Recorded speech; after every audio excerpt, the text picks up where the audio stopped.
Both style and fog matter. Cumulative domain adaptation for semantic foggy scene understanding. Although considerable progress has been made in semantic scene understanding under clear weather, it is still a tough problem under adverse weather conditions.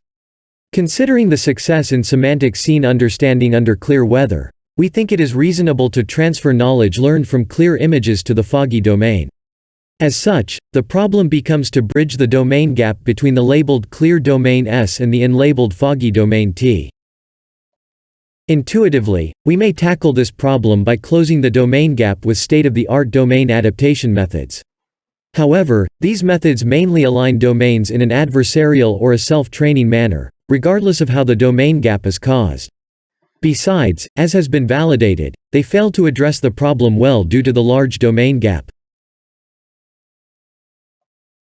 Consequently, the attention has been focused on the fog factor. One solution is to close this gap by defogging real foggy images, using an existing defogging method.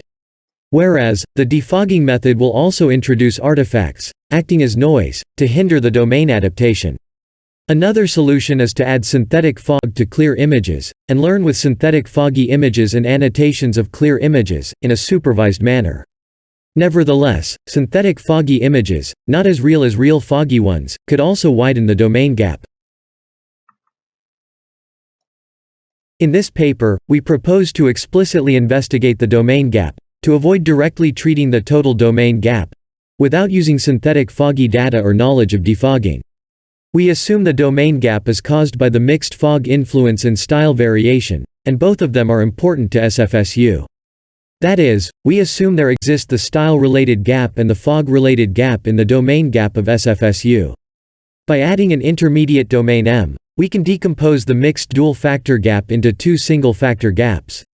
Next, we elaborate on why we can disentangle the style-related gap and what relationship lies between the style-related gap and the fog-related gap in the SFSU problem, using the following empirical finding.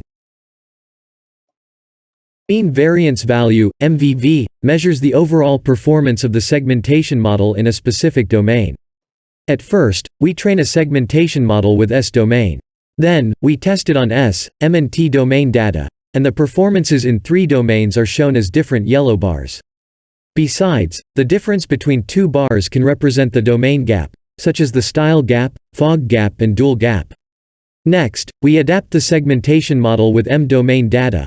This model can learn domain knowledge, related to the style factor, between domains S and M, which means the style gap can be closed by this adaptation. After this adaptation, the style gap has been closed while the fog gap remains unchanged. That is, by adding an intermediate domain M, we disentangle the style gap from the dual gap without damaging the fog gap. Thus, we assume that the style gap and fog gap can be divided and closed respectively, and the dual gap is an accumulation of the two gaps. Based on this finding, we propose a cumulative domain adaptation framework to address this problem, considering both style factor and fog factor. The basic unit, Feature Disentanglement Network, FDN, disentangles domain invariant features from the domain-specific counterparts for images in two different domains. By introducing the intermediate domain M, we can obtain three different input domain combinations, SM, MT, and ST, for three FDNs, to tackle the style gap, the fog gap and the dual gap respectively. Three FDNs are trained one by one, where the domain invariant knowledge is shared. We first initialize three FDNs by training each of them once, as in B. Then, we conduct cyclical training, using the cumulative relation, C, as an auxiliary loss, for better disentangling the domain invariant features, which are used to produce segmentation heat maps. We compare our method against several kinds of methods, including defogging-based, domain adaptation-based and synthesis-based methods.